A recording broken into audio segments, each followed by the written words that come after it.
Hey, I have a riddle for you. What is made from some of the hardest to obtain blocks in Minecraft, is over 5 million blocks in volume, and took over a year to build on the greatest technical Minecraft server to ever exist? That's right, the Iron Farm is back. Easily the largest build I've ever made, having a floor plan that's 296 by 165 meters and over 248 meters tall. The Iron Farm has finally made its return. And the best part, we started this project, no lie, over a year ago. Like actually. The project was literally the fourth one I ever worked on after joining Wavetech, and it has gone through an insane amount of iterations. Meet the first draft that took dozens of hours to make. But Max, the farm is gonna be bigger. Okay, so I remade it. Oh no, Max, the farm is going to be a smidge bit bigger. So I remade it again. Oh no, Max, the farm needs this because the iron golem spawn like no other mob does. So I fixed that. No, you didn't fix it all the way. So I tried to fix it all the way. I won't lie to you, after 5 months and 5 videos, it was becoming obvious that this build was a Max-specific nightmare, and the only way to wake up was building it on the SMP. But hey, we had a whole server of people who were stoked about the project, and 2 mad lads who just had to make some last-minute minor adjustments to the farm. Any day we could build this bad boy in survival, right guys? And just like that, the project kinda just faded away. I thought the only thing holding us back was some last minute adjustments, but first weeks passed and then months, and eventually even I forgot about it. I think we all assumed it would be made eventually, but nobody knew when. That was until about 2 weeks ago when I hopped onto the SMP and people were actively constructing the farm on Wave. Portals were created and linked, villagers were bred and stuffed into the machine, and morale was building, cause it wasn't too long after until Wavetech officially set up a build event, and finally we could start working on the decoration at 6 AM on a Saturday. Since this build started at 6 AM on a Saturday, all of the European members started building, while I slept. The first thing we had to do was make the anvils that this massive structure would fit on. 40,000 smooth basalt, 40,000 cobble deep slate, 40,000 deep slate, and 20,000 gray carpets. 20,000 gray carpets? Who designed this? And the Mad Lads started out strong. They made some serious headway. By the time I joined at 8 AM, they had finished the pedestals. I am really glad they started without me, honestly. I could not imagine waking up at 8 AM just to place dozens and dozens of shulker boxes worth of carpets. That would be crazy. And so we begin. This is so exciting. When was the last time I was awake this early on a weekend just to place carpet? Like, I'm just looking forward to when we start doing the quartz part. 1 full shulker box. Guys, we just went through the first shulker box of carpets, and we're not even done with just this side. And there's a second tier. Oh no. Oh no, this might have been a terrible decision. Alright, as someone who spent an absurd amount of time helping make this bad boy in survival, the carpets were probably the worst part. Just placing carpets and placing some more carpets and placing some more carpets and placing. It was a huge relief when the carpets were packed away and we could start the next section, constructing more of the anvils. I actually really enjoyed building these things, even though, you know, they're huge.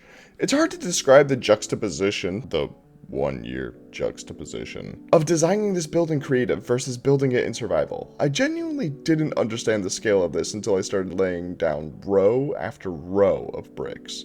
Oh, and speaking of, in case you're wondering, yo, Max, how are you placing blocks like that? Well, I'll tell you. We're using a fancy-dancy mod called Lightmatica. It basically makes a 3D blueprint that you can see in these clips. Oh, hey, look, there's some right there. You know the ability to middle-click a block so you could then right-click to place it down? Well, the server has something called Easy Place, which, when enabled, essentially combines the two, so you only have to press one button. It's a pretty handy tool when creating something of this size, where you have to place tens of thousands of deep slate blocks.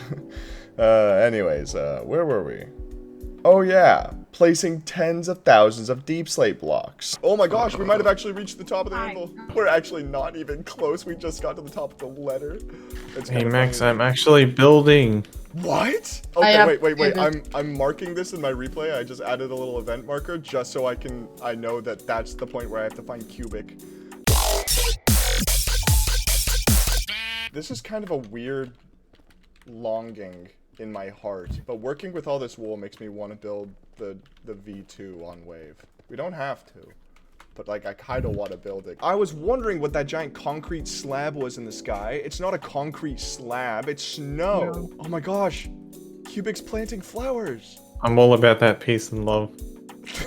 He says as he's designing orbital strike cannons. It took us 6.5 hours, including the time I wasn't there, to finish off these anvils. Once they were done, you could start getting an idea of how huge this build is when in a normal Minecraft world. Unless my math is off, this perimeter is 512 by 512 blocks, and look how much of that is filled with just the anvils.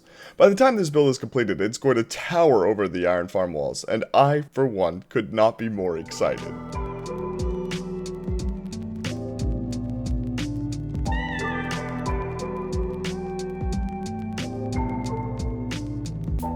Day 2 was the real meat and potatoes of this project. For my European audience, that means the pineapple on the pizza, and you are welcome. While the anvils are decently impressive on their own, the really impressive part of this deco is the thousands of quartz blocks, red terracotta blocks, and copper blocks that we use throughout the roof and walls.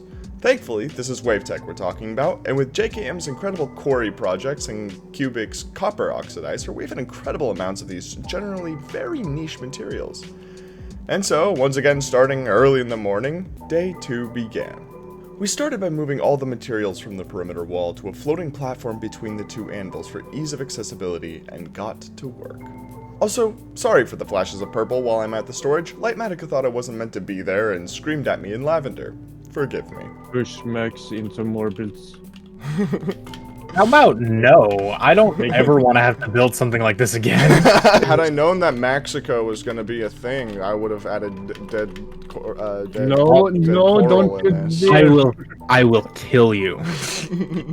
Did you guys say that this is like the second fastest iron farm on record or something like that? It was the fastest. Was the fastest. I think Voxelcraft or something. No, I was about to build that pot. Once you finally get all the items you need, you'll find that people have already built the thing that you were going to go build. I mean, pretty freaking Why am I eating raw materials?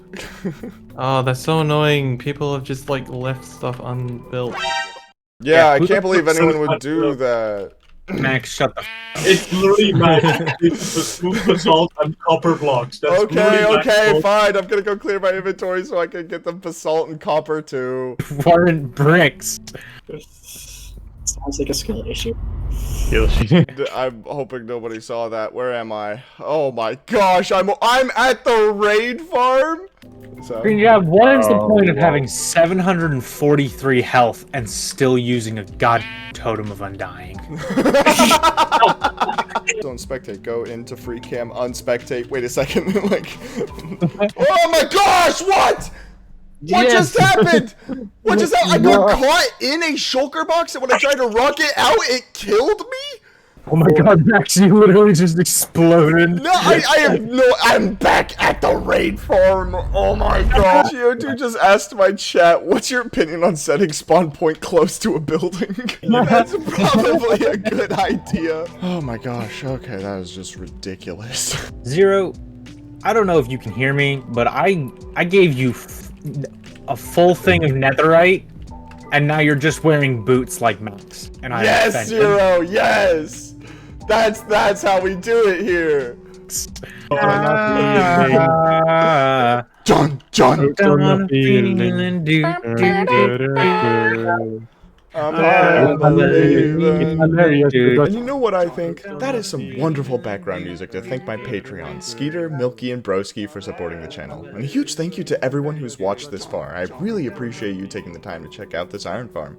I feel like I've been asking this a lot lately, but I'm really trying to reach 14 quadrillion subscribers by the end of July, so if you want to subscribe and join the 13 quadrillion, 999 trillion, 999 billion, 999 million, 999,999 other peeps, that would be amazing. Much love, guys.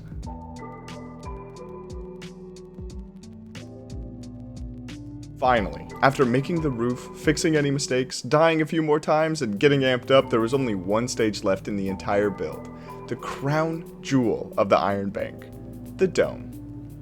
With the whole team gathered together, we were able to absolutely destroy it. or I guess build it. And finally, after a year of planning, the Iron Farm is finally built on Wavetech. A huge thank you to Trolley and Random. I know they got videos planned on this project as well as Cubic, Green Jab, Ruthro, Eagler, Ponk, Tic Tac, Joe, Dr. Krabby, and MJ. Everyone worked on this project, I guess. It feels so good to have this build done, but hey, this project isn't.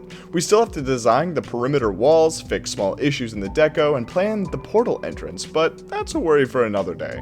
Apologies for this video being a day late, and sorry if I sounded a little sick. I am, but not as sick as this playlist, where you can see all the other stages of the Iron Farm, or this playlist, where we find out if an AI can build as good as I can. I need to go lie down. I am really sick. Peace.